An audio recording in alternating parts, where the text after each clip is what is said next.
The third time my phone buzzed that evening, I knew it wasn't good news.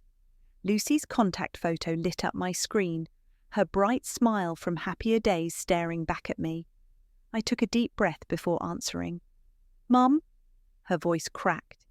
"Dad says he can't buy my new volleyball shoes because you take all his money." My name is Maria, and this is how my 14-year-old daughter became another weapon in my ex-husband's arsenal. I gripped the kitchen counter, forcing myself to stay calm. "Lucy, honey, that's not... He showed us the papers. He gives you thousands every month, and now Ethan can't even go to soccer camp because you're bleeding Dad dry." I closed my eyes, counting to 5. 2 years post-divorce, and Diego was still playing the same games. Behind Lucy's voice, I could hear my 9-year-old son Ethan sniffling. "Put your brother on, please." "No, you always do this. Try to change the subject when..." "Lucy, put Ethan on." A shuffle, then my son's small voice. "Mom, are we poor now?" My heart shattered. "No, baby, we're not poor. And you're definitely going to soccer camp." "But Dad said..." "I know what Dad said. Listen, both of you, I'm coming to pick you up right now." "We're supposed to stay until 9, Lucy protested. "Well, plans change."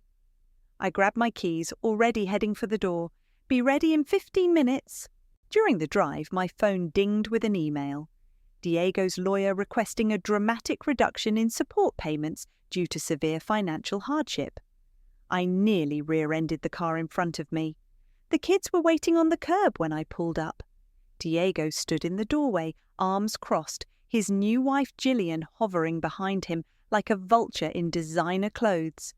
"This isn't your night," he called out as the kids got in. "We need to talk," I replied. "Everything's in the email." He smiled that practice smile. "Unless you want our children to suffer." Before I could respond, my phone buzzed again. Emerson, my best friend since college, calling for our nightly sanity check. "Not now, Em," I answered, pulling away from Diego's house. "Yes, now. Where are you?" "Picking up the kids. Diego's playing poor again." "Yeah, check your texts." I waited until we got home and the kids were in their rooms before looking. There it was, a screenshot from Instagram. Gillian lounging on a pristine beach, crystal clear water stretching to the horizon. The caption read, "Maldives paradise with my love. Diego, blessed luxury travel," posted 3 days ago. My hands shook as I called Emerson back. "Before you say anything," she cut in, "scroll through the whole album. There's more." "Em, I can't." "You've played nice for 2 years, Maria. You let him talk you down from the original support amount because he claimed he couldn't afford it. You've been the bigger person while he plays victim. And now he's using your kids as emotional hostages?" They were crying, Em. Actual tears because they think I'm taking all their dad's money. While he's sipping $1,000 champagne in the Maldives, keep scrolling. I did. Each photo was another knife. Gillian and Diego at a private villa, sunset dinners, yacht trips. The resort tagged in every post cost more per night than my monthly mortgage payment.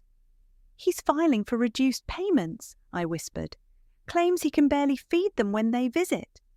Then he committed perjury. These posts are public record now. A soft knock at my door made me jump. Lucy stood there, eyes red. "Mum, I'm sorry I yelled." I patted the bed beside me. "Come here." She curled up next to me like she used to when she was little. "Dad showed us papers about how much money you get." "Did he show you his bank statements too? His travel receipts?" She frowned. "No, but, Lucy, look at this." I showed her the Maldives photos. This was last week. Her face went through a series of emotions, confusion, realization, anger. He said he was at a work conference in Detroit." "I know, baby." "Why would he lie?" My phone buzzed again. Another email from Diego's lawyer. More demands, more claims of poverty. But this time, instead of guilt, I felt something else. Determination. "Em," I said into the phone. "You still there?" always, I need your help with something. Already on it. I'm downloading every post, every tag, every receipt I can find. He wants to play games? Game on. I looked at Lucy, still staring at the beach photos, then at Ethan's soccer schedule pinned to my bulletin board. No more being the bigger person. No more letting guilt drive my decisions. Game on, I agreed. Holy crap, look at this one, Emerson said, spinning her laptop toward me. We'd converted my dining room table into command central, laptops open, empty coffee cups scattered between stacks of printed screenshots. Is that a Rolex? Yep. Posted by Gillian 2 weeks ago. Caption, just because he's the best husband ever. Blessed. Couple goals. Emerson's fingers flew across the keyboard. Price tag on this model, $28,000. I nearly choked on my coffee. While he's telling the kids he can't afford their school activities. Oh, it gets better. She pulled up another tab. Remember when Lucy had that dance recital last month? The one Diego said he had to miss because he was sick? Yeah? Well, according to Gillian's location tags, they were actually at some wine tasting event in Napa. $100 per person, minimum. My blood boiled. Print everything, and I mean everything. Already done. I've got a timeline going back 6 months. Vacations, restaurants, shopping sprees, all with timestamps and locations. She paused, frowning at the screen. Wait, what's this? I leaned in. There was a photo I hadn't seen before. Diego on that same Maldives beach, but this time with Lucy beside him, both grinning at the camera. When was this posted? 3 weeks ago. During that week, Lucy was supposedly homesick with strep throat. The memory hit me like a truck. Lucy had called, claiming she was too sick for school. Diego said he'd keep her at his place to avoid bouncing her between houses while she's ill. He took her out of school for a luxury vacation and made her lie to me about it, I whispered. Maria? Emerson's voice was gentle. You okay? Before I could answer, my phone lit up. Margaret, my attorney. Tell me you're free right now, she said when I answered. These photos Emerson sent over, this is exactly what we needed. Can we use them? They're public posts on a public platform. More importantly, they directly contradict sworn statements Diego made about his finances during the last hearing. I put her on speaker so Emerson could hear. Remember when he claimed he couldn't afford the original support payments? Margaret continued. Said his consulting business was struggling. Well, I just cross-referenced the days. He was testifying about hardship the same week he put down a deposit on that Maldives villa. Emerson grabbed my arm. Show her the Rolex post. Already seen it, Margaret said, along with the receipts from 3 different Michelin star restaurants last month alone. Maria, he's not just lying to you, he's lying to the court. What do we do? For now, nothing. Let him file that reduction request. Let him dig himself deeper. Meanwhile, we build our case. Every receipt, every post, every contradiction between his claims and his actual lifestyle. I thought about Lucy's tears, about Ethan asking if we were poor. Margaret, I want to destroy him. No, she replied, we're not going to destroy him. We're going to let him destroy himself. All we have to do is present the truth. After hanging up, Emerson and I went back to our digital archaeology. Every photo, every casual brag from Gillian, every tagged location became another piece of evidence. Look at this, Emerson said softly. Gillian's been complaining about you on Twitter. Called you a gold-digging drama queen right after they booked a private yacht tour. I was about to respond when I heard footsteps on the stairs. Lucy appeared in the doorway, wearing pajamas and a confused expression. Mom, what are you guys doing? It's midnight. I quickly minimized the screens. Just some work stuff, honey. You should be in bed. She walked closer, eyes catching one of the printed photos before I could hide it. Her face went pale. Is that from Dad's trip? The one where I was supposed to be sick? Lucy, he made me promise not to tell you. Her voice cracked. Said it would be our special secret, just me and him, that you'd try to ruin it if you knew. I stood up, reaching for her, but she backed away. You're going to use this against him, aren't you? That's what all this is about. This is about the truth, Lucy. The truth? She laughed bitterly. The truth is, you're both always trying to hurt each other, and Ethan and I are just weapons you use to do it. She ran back upstairs before I could respond. The sound of her door slamming echoed through the house. Emerson touched my shoulder. You know you're doing the right thing, right? I stared at the scattered evidence of Diego's lies, at the proof of how thoroughly he'd manipulated our children. Yeah, I said. I just hope Lucy realizes that someday. The next morning, Lucy wouldn't look at me during breakfast. She pushed her cereal around the bowl while Ethan chatted about his science project, oblivious to the tension. Lucy, I said softly, we need to talk about last night. No, we don't. She stood up, bowl half full. I'm going to be late for school. It's only 7:15. I'm meeting friends early. She grabbed her backpack. Dad's picking me up after practice. Actually, I need you to come straight home today. We should discuss... Discuss what? She whirled around, eyes blazing. How you're collecting evidence, building a case, being a total drama queen just like Gillian says. Ethan stopped eating, looking between us with wide eyes. Your father lied to me, I said, keeping my voice steady. He took you out of school and made you lie too. He wanted to do something special with me, just me. Tears formed in her eyes. For once I got to be the priority instead of his stupid support payments or your stupid rules. Lucy? And you know what? The trip was amazing. Dad and Gillian treated me like an adult. They didn't spy on social media or try to trap anyone. My phone buzzed.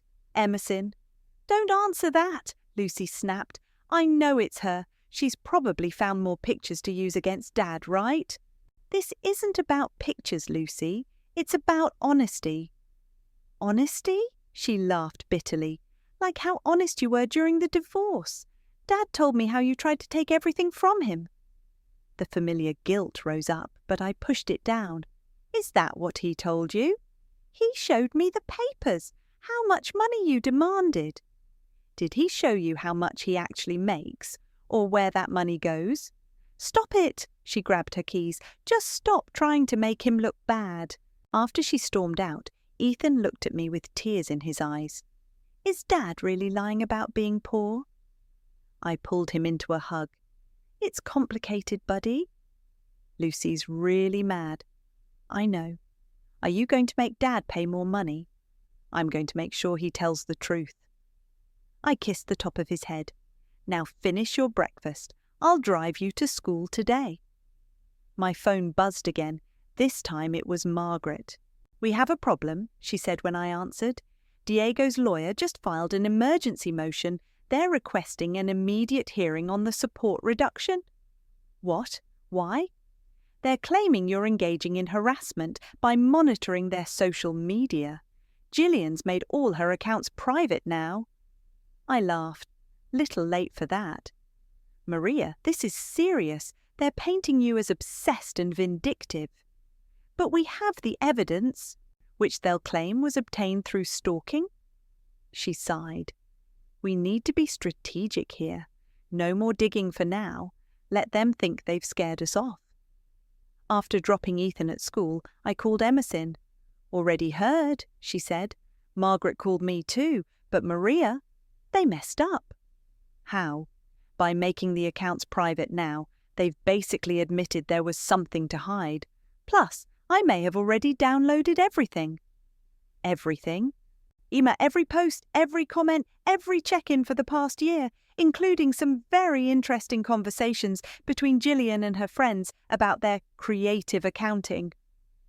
I pulled into my office parking lot, mind racing. Send it all to Margaret. Already did. And Maria? There's something else you should see. Remember that week when Diego claimed he couldn't pay support because his consulting contract fell through? Yeah? Well, according to LinkedIn, he actually landed 3 new clients that month, major ones, and Gillian couldn't resist bragging about it in her private Facebook groups. My hands gripped the steering wheel. He lied under oath. Exactly. But here's the thing. We can't use this yet. Margaret says we need to let them dig their own grave first. I thought about Lucy's anger, about Diego's smug smile when he showed the kids those manipulated financial documents. How long do we wait? Until the hearing. Let them present their poor mouth story. Let them swear to it. Then we show the receipts. All of them. Emerson paused. But Maria, Lucy's going to be hurt when this all comes out. She's already hurt. I watched other parents dropping their kids off at the school across the street. The difference is, right now, she's hurt by lies. Maybe the truth will help her heal. Or maybe she'll hate you for exposing her father. Maybe. I took a deep breath. But I'd rather have her hate me for telling the truth than love me for playing along with his lies. The official court documents arrived on a Tuesday. Diego's lawyer had crafted a masterpiece of creative writing, painting him as a struggling father crushed under the weight of excessive support obligations. Mick will listen to this garbage, I said to Margaret during our prep meeting. Due to market downturns and lost contracts, the defendant can no longer maintain basic living standards while meeting current payment requirements. Margaret smiled, shuffling through our own stack of evidence. Basic living standards like 5-star resorts? He's requesting a 70% reduction. My voice cracked. That wouldn't even cover the kids' health care, which is exactly why we're going to let him present this fiction in court. She laid out photos from the Maldives trip. Let him dig deep, swear to it, really commit. My phone buzzed, Diego calling. Margaret nodded. Answer it. Remember, play dumb. I put the phone on speaker. Hello? Maria? His voice oozed false concern. I assume you got the paperwork? Just reading it now. Sounds like things are tough. They are. I hate doing this, but I have to think about the children's quality of life when they're with me. Margaret rolled her eyes, mouthing quality of life, while pointing at a receipt for Diego's new home theatre system. Of course, I said sweetly. The kids mentioned you've been struggling, though Lucy did say something about a recent trip. A pause. Just a quick business conference. Listen, Maria, I know this reduction seems harsh, but... No, I understand. I winked at Margaret. Must be hard maintaining basic living standards these days. Exactly. I knew you'd be reasonable about this. The hearing's next week. Maybe we can settle before then. Save everyone some stress. Margaret shook her head vigorously. Actually, I said, I think we should let the judge decide. Seems more official that way. Maria. Oh, and Diego? The Maldives looked lovely. Hope you had fun. Silence. Then, what? The photos. On Gillian's Instagram? The water looked amazing. Another pause before his tone shifted. Keeping tabs on my wife's social media, that's a bit desperate, don't you think? Just making conversation. I kept my voice light. Anyway, see you in court. After hanging up, Margaret grinned. Perfect. He's rattled but still confident. Now watch this. She pulled up her email and composed a message to Judge McGregor's clerk. Subject line, evidence submission for case 47293, financial disclosure review. We're not just sending the social media stuff, she explained, attaching files. We've got bank statements, credit card records, business registrations, all showing exactly how much money he's really making. How did you get those? They're public records, Maria. Your ex-husband may be clever, but he's not as smart as he thinks. She hit send. Now we wait. That evening, Lucy was still giving me the silent treatment, but Ethan wanted help with his math homework. As we worked through fractions, my phone lit up with a text from Diego. Diego, real mature, bringing up the vacation, trying to make me look bad. Me, you do that all on your own. Diego, the kids don't need this drama. Me, the kids need their father to be honest. Diego, I am being honest. Times are tough. Me, looks that way. He sent back a smirking emoji. Jealous much? Before I could respond, Margaret called. The judge's clerk just confirmed receipt of our evidence package, she said. And Maria, McGregor has requested all parties appear 30 minutes early for the hearing. Is that good or bad? Given what we sent, very good. He's probably furious about the attempted fraud. After hanging up, I stared at Diego's smirking emoji. The man who'd spent 2 years manipulating our children, playing victim while living luxury, was about to learn a hard lesson about karma. My phone buzzed again. Emerson this time. Check your email, she said. Gillian just posted and deleted something interesting. I opened my inbox to find a screenshot. It showed a private message between Gillian and a friend. OMG girl, Dee's ex is causing drama about our trips. Like, sorry we can afford nice things. Had to lock down my socials before she finds the Dubai booking for next month. Forward it to Margaret, I said. Already did. Oh, and that Dubai booking. Found the confirmation. 5 nights, royal suite. Guess when? When? The same week Diego told the court he needs an emergency hearing because he can barely afford groceries. I looked at Ethan, innocently working on his fractions, then at Lucy's closed door upstairs. Soon they'd learn the truth about their father's games. It would hurt, but lies hurt more in the long run. 1 more week, I said. Then everything changes. You ready? I thought about Diego's smirk, about Lucy's tears, about all the manipulations and lies. More than ready, it's time for the truth. The courthouse hallway felt colder than usual. Diego and Gillian sat on one bench, him in an expertly tailored suit that probably cost more than my monthly mortgage. Lucy sat with them, pointedly avoiding my gaze. Ethan was at school. I'd wanted to shield him from this at least. Margaret touched my arm. Ready? Before I could answer, Judge McGregor's clerk appeared. The judge would like to see all parties in chambers. Now. Diego's lawyer frowned. This is irregular. So is lying to the court, the clerk replied flatly. In McGregor's chambers, the tension was thick enough to cut. The judge sat behind his desk, a stack of familiar-looking photos and documents in front of him. Mr. Wolfe, he began, would you like to explain these? Diego leaned forward, confident smile in place. Your Honour, if you're referring to some social media post my wife made, I'm referring to the systematic pattern of financial deception documented in these records. McGregor held up a photo. This is you, correct? At the Maldives resort last month? A business trip, Your Honour. Networking is crucial in my field. Interesting. McGregor shuffled some papers. Because according to your sworn statement, you were in Detroit that week, living on credit cards due to severe financial hardship. Diego's smile faltered. I can explain. Please do. Explain how you could afford a $40,000 vacation while claiming you can't pay basic child support. Explain why your wife is posting about your Dubai booking next month while you're requesting emergency relief due to poverty. Lucy's head snapped up. Dubai? Your Honour, Diego's lawyer interjected. These social media posts are being taken out of context. The context, counsellor, is perjury. McGregor's voice was steel.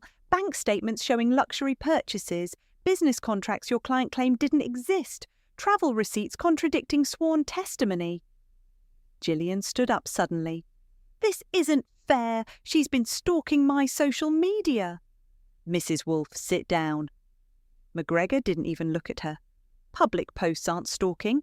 Lying to the court, however, is a serious offence. Diego's confidence cracked. I can provide updated financial statements. You certainly will, along with a complete audit of your business dealings for the past 2 years. McGregor turned to Margaret. Counsellor, I assume you have a motion prepared? Margaret smiled, pulling out a document. Motion to increase support payments based on newly discovered income, Your Honour, and a request for punitive damages due to willful deception. No! Diego slammed his hand on the desk. This is ridiculous. Maria put you up to this. She's trying to destroy me. Dad? Lucy's voice was small. What's going on? Nothing, sweetie. Your mother's just being vindictive again. Actually, I finally spoke, I'm being honest, unlike someone who made our children feel guilty about money while spending thousands on luxury vacations. You took me to the Maldives, Lucy whispered to Diego, but told Mum I was sick. You made me lie. Princess, I wanted to do something special. While telling me you couldn't afford my volleyball shoes? Her voice cracked. While making Ethan cry about soccer camp. Gillian stood again. This is all your mother's fault. She's... Mrs. Wolfe, McGregor's voice boomed. One more outburst and you'll be removed. Now, given the evidence of deliberate fraud, here's what's going to happen. What followed was a systematic dismantling of Diego's financial house of cards. Support payments would not only continue, but increase based on his actual income. He'd pay my legal fees. A forensic accountant would review all his accounts. And Mr. Wolfe, McGregor added, consider yourself fortunate I'm not referring this for criminal prosecution. Yet. In the hallway afterward, Lucy stood between Diego and me, tears streaming down her face. Lucy! Diego reached for her. Baby, let me explain. She backed away. You used me. You made me lie to Mum. You made me feel guilty for needing things while you were booking 5-star resorts. I did it for us, for our special time together. No, she looked at him with new eyes. You did it for you. You always do it for you. Gillian grabbed Diego's arm. We're leaving. This whole thing is a joke. As they walked away, Lucy turned to me. Mum? Yeah, baby? I'm sorry for not believing you, for saying those things. I pulled her close, feeling her sob against my shoulder. It's okay. You're okay. He made me feel like everything was your fault. I know. Can we pick up Ethan? I want to go home.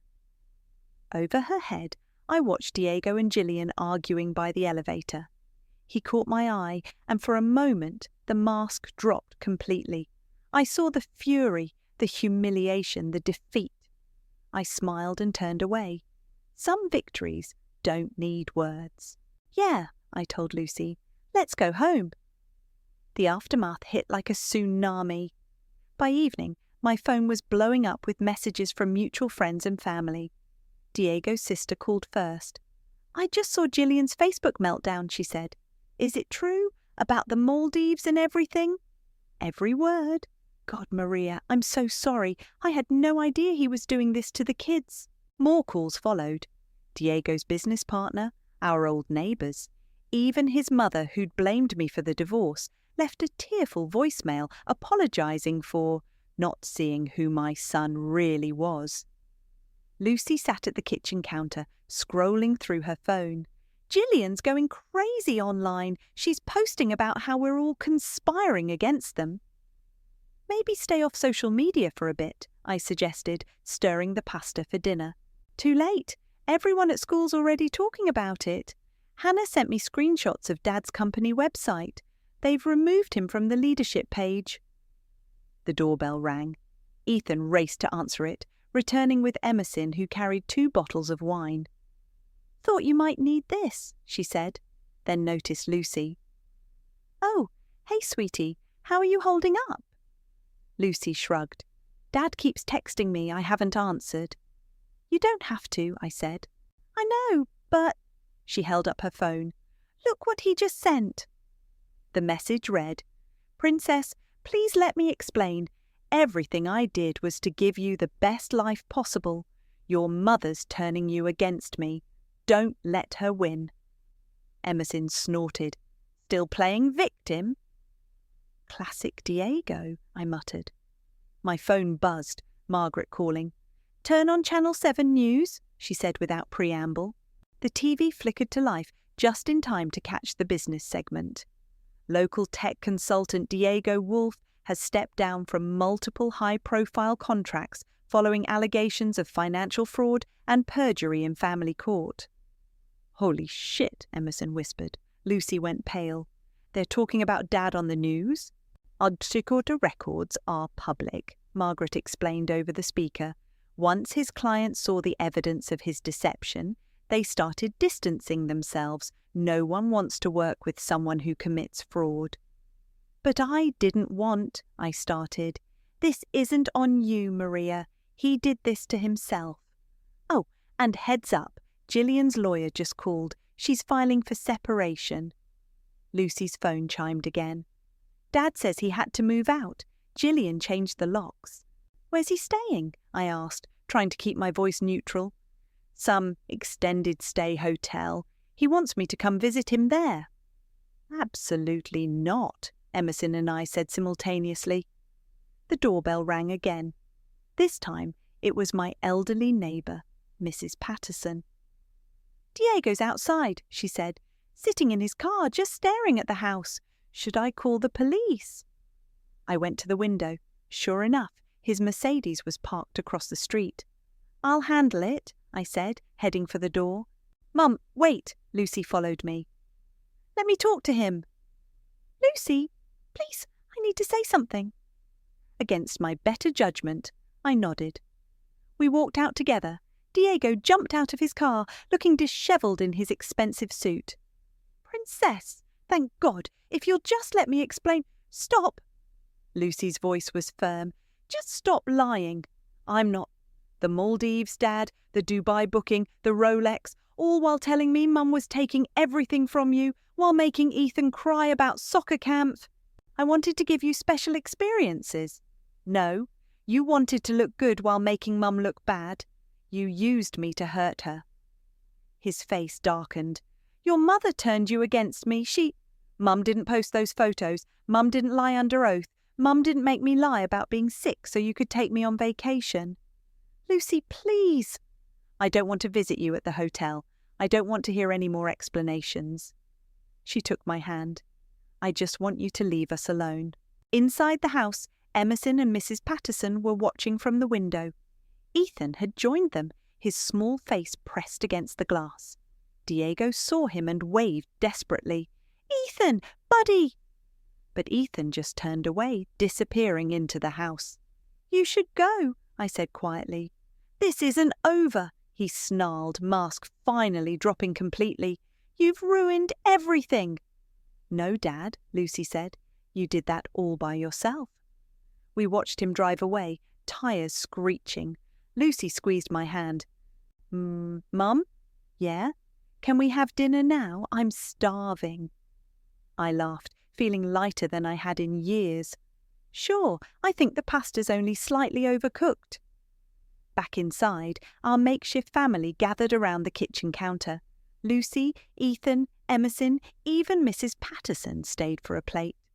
The news played quietly in the background, but nobody paid attention anymore. Some victories aren't about revenge. They're about truth, finally breaking through the lies, about children learning to trust their instincts, about family being more than just DNA. And sometimes they taste like slightly overcooked pasta shared with people who love you for real. A week later, I sat in my home office, staring at the folder labelled Evidence on my laptop. Every screenshot, every receipt, every record of Diego's deception. It felt heavy now, like carrying around someone else's shame. My phone buzzed with a text from Emerson. "You see Gillian's latest post?" I hadn't. After everything, I'd blocked both their accounts, but curiosity won. "No. Do I want to?" She sent a screenshot. Gillian had posted a long rant about toxic ex-wives and gold diggers. ending with an announcement that she was moving back to California. The comments were brutal, mostly people calling her out for her role in Diego's lies. Lucy appeared in my doorway. "Mum, can we talk?" "Always." I closed the laptop. "Everything okay?" She sat on the edge of my desk, fidgeting with her phone. "Dad keeps making new accounts to message me, says he's in therapy now, that he's changed. How do you feel about that?" "I don't know. He sent me this long apology, but—" She showed me the message. "It still feels like he's trying to make himself the victim." I read it. "Princess, I know I made mistakes, but losing everything has opened my eyes. Your mother's revenge worked. I'm broke, alone, living in a hotel. Please don't let her poison you against me completely." "Still blaming me, I see." "Yeah." Lucy took her phone back. "You know what's weird? He actually thinks this was all about revenge." "Isn't that what everyone thinks?" I opened my desk drawer, pulling out the custody agreement. "Your dad, Gillian? Probably half the people who saw the news?" "But it wasn't, was it? It was about the truth." I smiled. "When did you get so wise?" "Probably around the time I realized my dad was full of She caught herself. "Sorry, full of lies." The front door opened downstairs, Ethan returning from soccer practice with Emerson, who'd offered to drive him while I worked. "Mom," he called up, "I made the team." Lucy and I headed downstairs to find him bouncing with excitement still in his cleats. "Coach said I'm starting midfielder." He paused. Can we afford the team fees? Dad used to pay for—" "We can afford it," I assured him. "Everything's covered." "Speaking of coverage," Emerson said, holding up her phone, "Diego's company just released an official statement about his departure. Want to hear it?" Lucy nodded. "Following recent events, we announced the immediate resignation of Diego Wolf. Our firm maintains the highest standards of integrity." She skimmed ahead. "Blah, blah, blah. We wish him well in his future endeavours." "Future endeavours?" Lucy snorted. "Like what? Professional lying?" "Lucy," I warned, but couldn't help smiling. My phone rang, Margaret again. "Just got word," she said when I answered. "Diego's requesting a modification to the custody agreement." My heart stopped. "What kind?" "Not what you think. He wants to reduce his visitation time, says he can't provide proper accommodations in the hotel." Lucy, who could hear through the speaker, laughed bitterly. "Wow, first he fights for more time to prove what a great dad he is. Now he's giving it up." "His choice," Margaret said.